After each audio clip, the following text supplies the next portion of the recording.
In this video, we'll guide you through managing your curriculum with ease. To manage your curriculum, simply navigate to the Curriculum menu.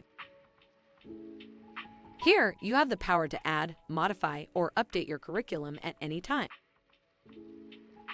First, let's start with managing the academic year. You can easily add or modify the academic year to align with your school's schedule.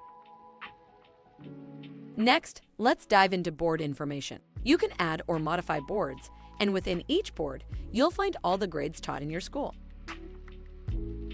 Now, within each grade, you can see the subjects taught as per the curriculum. You can also add additional subjects if needed.